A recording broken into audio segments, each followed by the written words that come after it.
আমার এই লাইফে আমি কখনোই দেখি নাই নীল ক্ষেত বা এই এলাকার কোনোদিন ফুটপাত উচ্ছেদ হয়েছে কোনোদিন।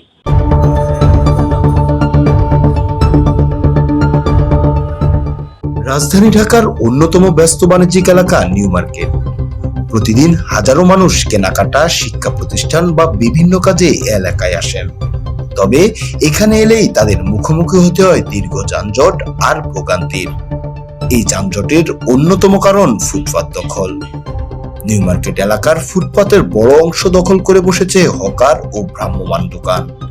ফলে পথচারীরা ফুটপাত ব্যবহার করতে না পেরে নেমে পড়ছেন সড়কে।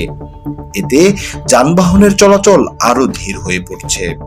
এর সঙ্গে যোগ হয়েছে সড়কের দুপাশে এলোমেলোভাবে দাঁড়িয়ে থাকা ব্যক্তিগত গাড়ি ও মোটরসাইকেল। কোথাও কোথাও পার্কিং এর নামে রাস্তার একটি অংশ স্থায়ীভাবে দখল হয়ে থাকায় সামান্য যানবাহন চলাচলেই তৈরি হচ্ছে দীর্ঘ যানজট।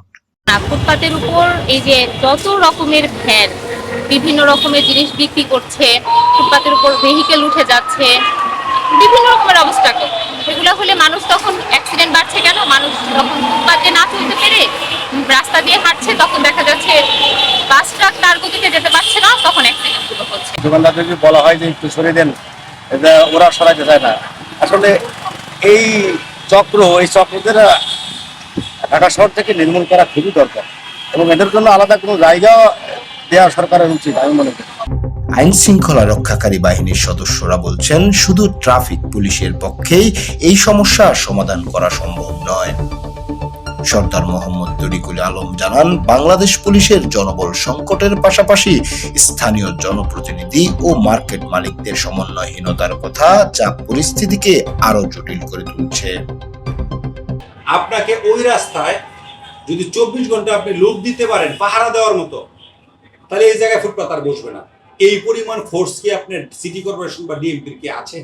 জনপ্রতিনিধি ছাড়া, একমাত্র জনপ্রতিনিধি ছাড়া পুলিশ প্রশাসন বা এত কম সংখ্যক পুলিশ প্রশাসন বা সিটি কর্পোরেশনের লোক দিয়ে আপনি ফুটপাত কখনোই উচ্ছেদ করতে পারবেন না।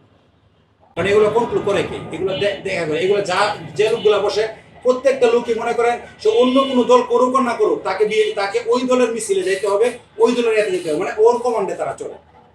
এই ক্ষেত্রে জনপ্রতিনিধি যদি হেল্প না করে, অথবা আপনি যদি এই পুলিশের আরো 10 গুণ পুলিশ নিয়োগ নিতে না পারেন, আদারওয়াইজ ফুটপাত কোনোদিনই উচ্ছেদ হবে। এখন প্রশ্ন, দীর্ঘদিনের এই ভোগান্তি কমাতে সংশ্লিষ্ট কর্তৃপক্ষ কতটা কার্যকর পদক্ষেপ নেবেন? আশরাফ হোসেন, ঢাকা ওয়াচ 24।